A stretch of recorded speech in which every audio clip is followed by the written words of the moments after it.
Hello, I'm Helen Lewis, Managing Editor here at the Colorado Springs Independent. This is the Indy 15, the weekly show that recaps what you need to know in the news. Our guest in the studio today is Greta Anderson. Greta wrote the story in this week's Indy about the battle over a new Kum Go. Greta, welcome to the Indy 15. Thanks, Helen. So this fight over plans for a 24-hour Kum Go in the Ivywild neighbourhood. Council recently made a decision on it.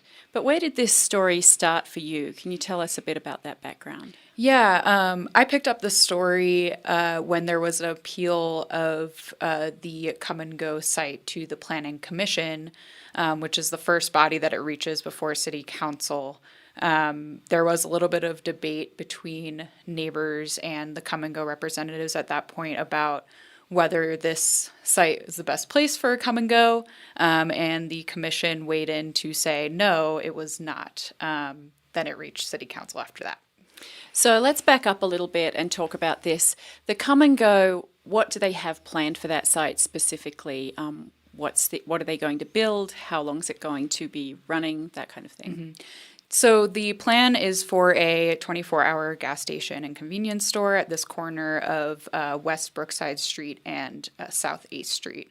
It is about a 4-acre area on the corner there. It used to be the consignment gallery, which is now closed, and also includes some vacant parcels of land right next to where the consignment gallery was. It is right next to some low-income housing, the Brookside Garden Apartments, which are mostly occupied by seniors on fixed incomes, some people with disabilities. The owner of that apartment has kept rent low on purpose for quite a while now, many years, in order to accommodate some of those residents. But it is literally the fence that Kum Go put up around their property where they'll now be building.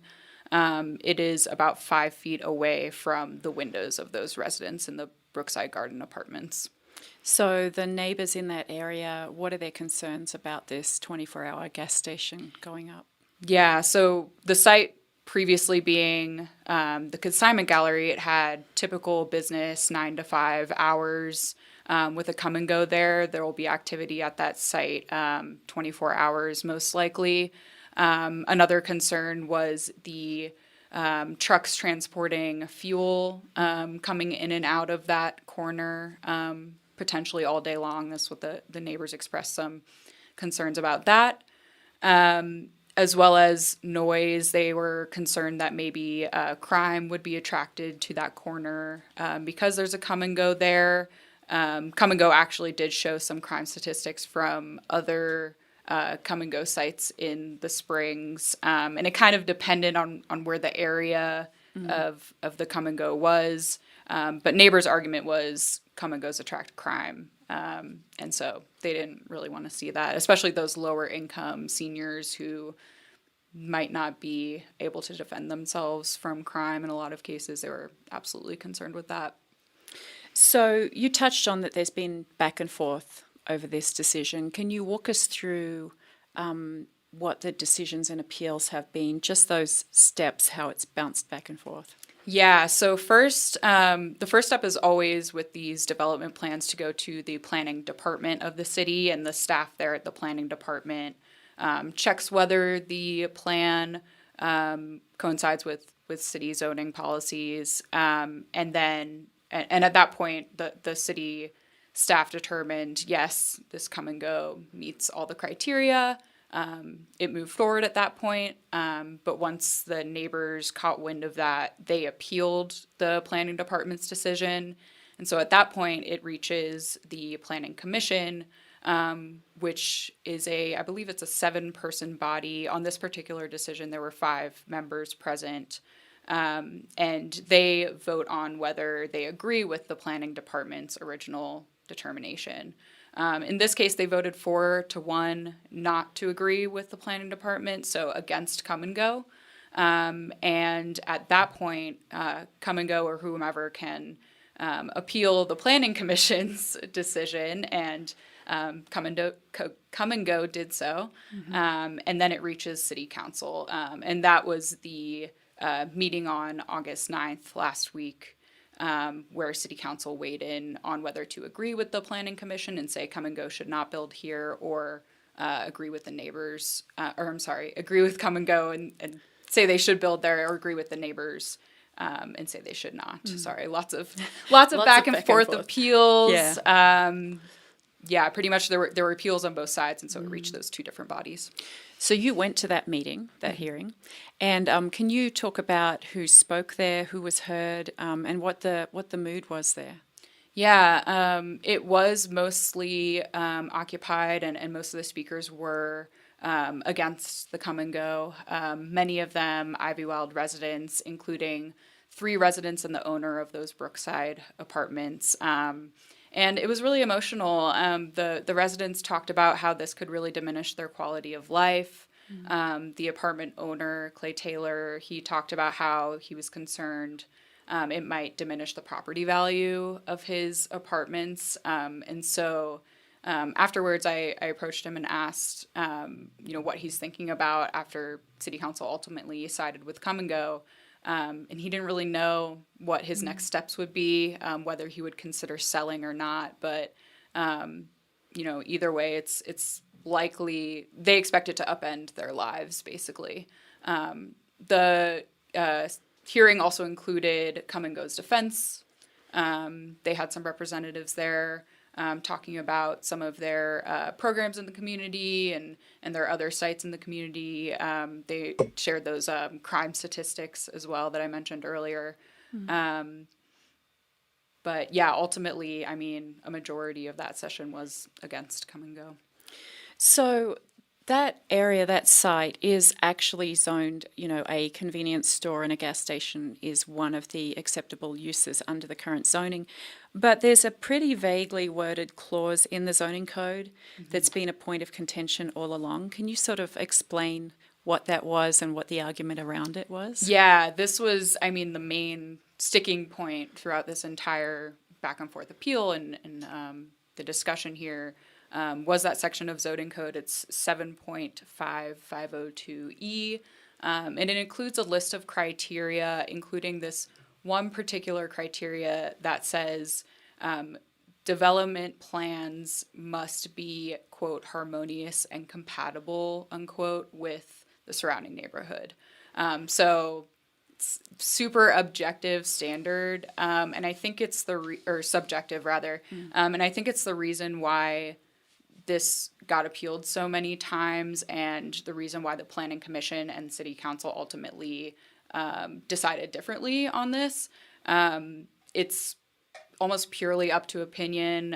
In one of the stories I wrote after the commission vote, the Planning and Community Director, Peter Wysocki, said, we can't really objectively look at this criteria. So he explained they mostly look at the zoning code, and as you mentioned, this particular site was zoned for C5.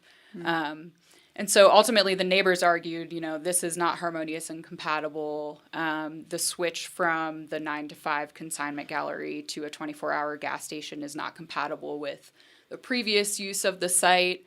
They talked about how when you go on West Brookside Road from that site, you start getting into residences, and of course the Brookside Garden Apartments are right behind it. So in their view, this was obviously not harmonious and compatible. However, City Council saw it differently, and I think most of the arguments in favor of the Kum and Go by City Council members stuck to that reality that it is zoned for C5, and gas stations and convenience stores are a use of C5 zoning. This also ended with an online petition that got going. Can you tell us about that? Yeah, so residents and the Ivywild Improvement Society and Skyway Associations, two of the neighborhoods that are nearby the site, they helped circulate a petition that I learned during the August 9th council meeting was actually started by the daughter of one of the Brookside Garden apartment residents. By the time the meeting started, it had gathered about 900 different signatures. It was a change.org petition, so we're not really sure if those were residents or people in Colorado Springs in general, but the number of signatures reached more than 900, and it was something mentioned throughout the hearing as an argument against the Kum Go. Right. But so ultimately, council decided in favor of Kum Go. Is that the end of the road? Are there any more steps? Yeah, I mean, it's pretty much the end of this particular fight against Kum Go. There's no other appeals that can be made. City council is the last step here. However, there was some discussion throughout all of this about, how the city might approach zoning in the future to avoid conflicts like this. There was some interesting comments by Councilmember Nancy Henjum about whether there should be particular rules for gas stations. For example, like how much of a buffer there should be between a gas station and residential homes, for example. And I thought was interesting, and I think could come up in the city's current redevelopment of their zoning code, the retool COS process. Right. That's something that could come up, as well as some of the, aside from the subjective section of 502 in the code, that will be included in retool COS based on the latest draft of that new zoning code policy. But there's also discussion about other ways, neighborhoods and not neighborhoods that are officially designated as historic, but neighborhoods like Ivywild that very much consider themselves historic, how they could have more of a say in development plans. There's a couple examples of that in retool and things that are being discussed. So, because it was a split vote from council, wasn't it? It was a 6-3 vote. Nancy Henjum, Stephanie Fortune, and Bill Murray voted against, and the other council members voted for. So your story is in this week's Indy. I'm going to show everybody. So it's in this edition. You can read more about it. So Greta, thank you for joining us in the studio. Everyone, don't forget to pick up this week's Indy, the Nerd issue. It's available in newsstands and digitally through our website, csindy.com. Let us know what you thought about the show or the paper on our social media everywhere. We read every single thing you post, so post away. If you're watching us on YouTube, be sure to like and subscribe, and don't forget to click that bell to get notifications whenever we post new videos. This show was produced by Dave Gardner and Nick Raven. The videocast was directed by Nick Raven and distributed by our digital team, which is Sean Cassidy and Michaela Jones. Dustin Glatz is our art director. Brian Grossman is our editor-in-chief. And Amy Gillentine is our publisher. Be sure to join us next week for another episode of the Indy 15.